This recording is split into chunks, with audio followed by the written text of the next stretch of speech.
Relator da CPI que vai investigar a JBS deve ser anunciado hoje. No plenário, a expectativa é pela análise de proposta que cria um fundo para o financiamento de campanhas políticas. E comissão especial pode votar hoje proposta de mudança no Código Brasileiro de Aeronáutica. Hoje é terça-feira, 12 de setembro, e esses são os destaques desta edição do Senado Notícias.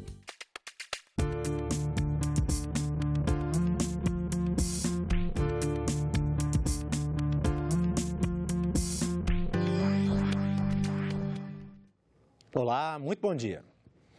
Esta semana, o plenário do Senado pode votar proposta que cria um fundo para o financiamento de campanhas políticas. A repórter Carla Benevides tem as informações. Está na pauta do plenário dessa semana o projeto que cria o Fundo Especial de Financiamento de Campanha. O dinheiro desse fundo viria da isenção de impostos concedidas a emissoras de rádio e TV privadas que, pelo projeto, não seriam mais obrigadas a transmitir o horário eleitoral. O texto do senador Ronaldo Caiado restringe a transmissão do horário eleitoral obrigatório apenas aos canais de rádio e TV do poder público. O senador acredita que esse fundo possa arrecadar até 2 bilhões de reais. Também está na pauta o segundo turno de votação da proposta de emenda à Constituição que cria o Simples Municipal. A PEC, de autoria do senador Antônio Anastasia, prevê uma prestação de contas simplificada para os municípios de pequeno porte e cria novas regras para a celebração de convênios e para a transferência de créditos da União e dos estados. Nesta terça-feira, a educação vai ser tema em duas comissões aqui no Senado. A Comissão de Desenvolvimento Regional vai fazer uma audiência pública para discutir o prazo de validade do Fundeb, o Fundo para o Desenvolvimento da Educação Básica. Já a Comissão de Assuntos Econômicos deve votar, em caráter terminativo, o projeto que determina que 100% do bônus na assinatura de contratos do pré-sal sejam destinados ao Fundo Social. O Fundo Social foi criado em 2010 para ser uma fonte de recursos ligados ao desenvolvimento social e regional. Atualmente, a lei diz que apenas uma parcela do bônus de novos contratos de partilha do pré-sal deve ir para o Fundo Social. O texto, que deve ser votado na CAI, direciona todo o bônus para o Fundo Social. O texto também diz que, se houver algum tipo de aplicação dos recursos do fundo durante a formação inicial da poupança, pelo menos o valor do bônus deve ir para a saúde e educação pública. Gastos com saúde e educação são investimentos em capital humano, com elevado retorno no longo prazo. É importante direcionar os recursos do petróleo, finitos por definição, em áreas como essas, de forma que, uma vez exauridas nossas reservas, a sociedade possa manter a forma sustentável no futuro. Também nesta terça-feira, a Comissão de Desenvolvimento Regional deve fazer uma audiência pública para discutir o prazo de existência do Fundeb, que é o Fundo de Manutenção e Desenvolvimento da Educação Básica e de Valorização do Profissional de Educação. A emenda constitucional que criou o fundo em 2006 prevê que ele deve existir só até 2020. O debate é para tornar o fundo permanente. Essa proposta já existe num projeto de emenda constitucional que tramita aqui no Senado. A comissão especial que examina a atualização do Código Brasileiro de Aeronáutica tem reunião hoje a partir das 10h30.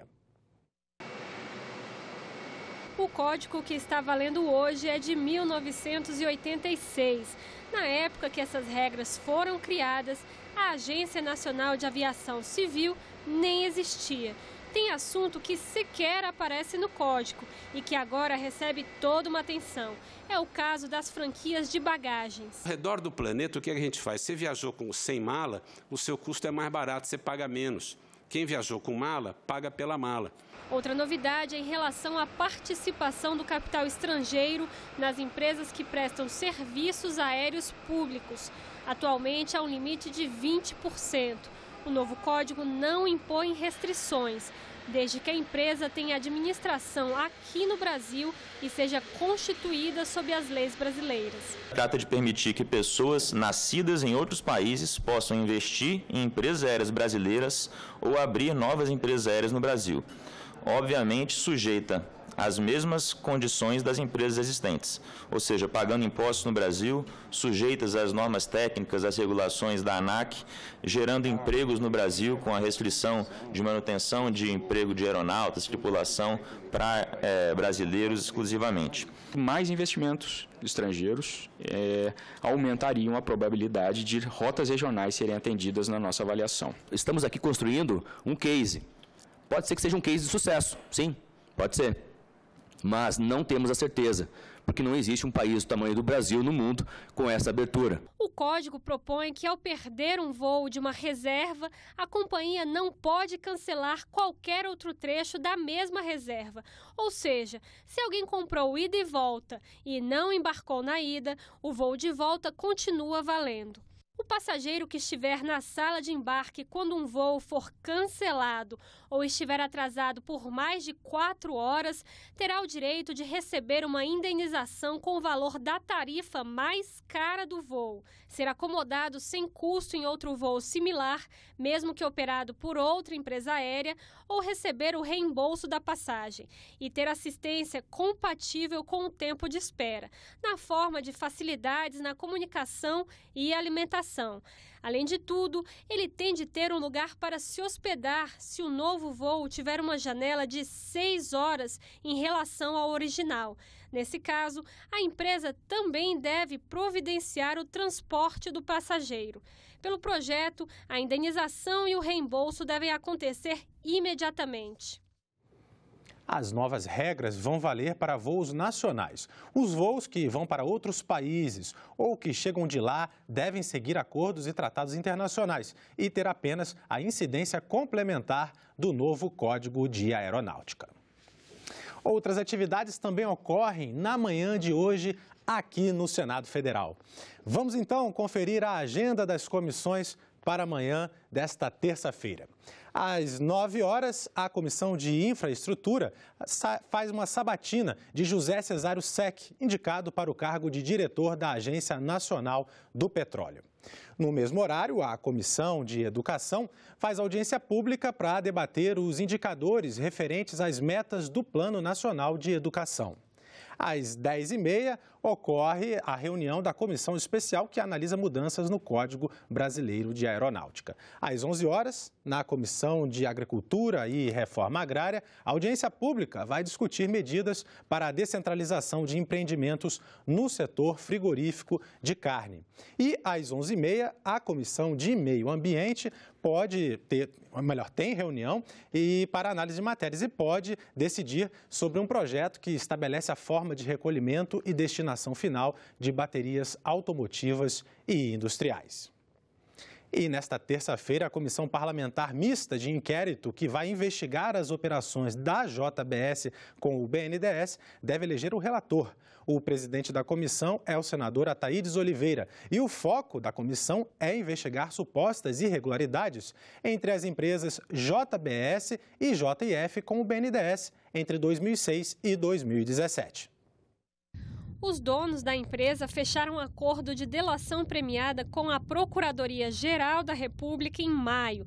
Na última semana, novas gravações revelaram informações que os delatores não haviam repassado à PGR. Eu creio que não há por que invalidar os depoimentos deles e as provas. O que tem que invalidar são os privilégios que eles receberam. Isso sim, infelizmente.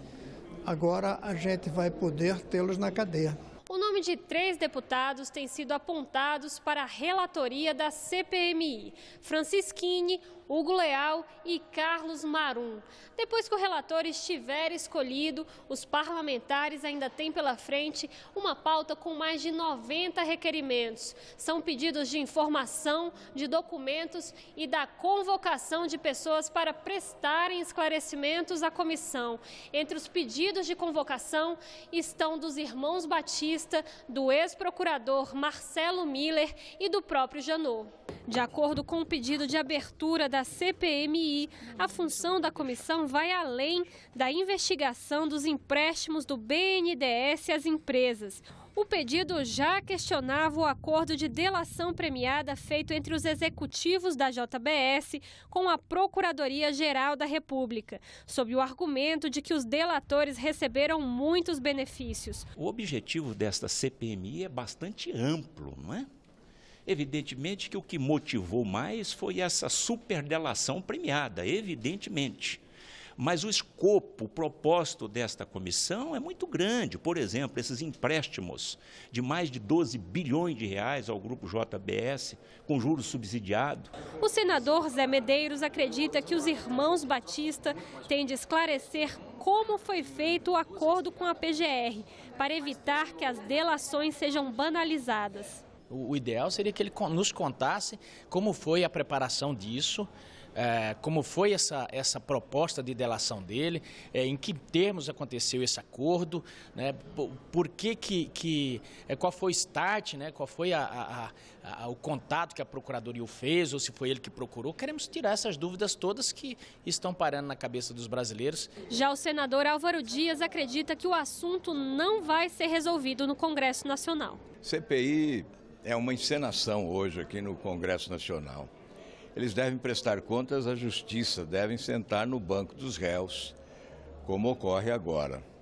A prisão se justifica, agiu corretamente o Procurador-Geral da República, já que, com a ousadia dos canalhas, né, faziam ameaças, invadiam o território, obstruíam o trabalho da Justiça e chegaram até mesmo a anunciar que acabariam com o Supremo Tribunal Federal. Ficamos por aqui. Você pode rever as reportagens desta edição na nossa página na internet, senado.leg.br/TV. Obrigado pela sua companhia e continue sintonizado aqui na TV Senado.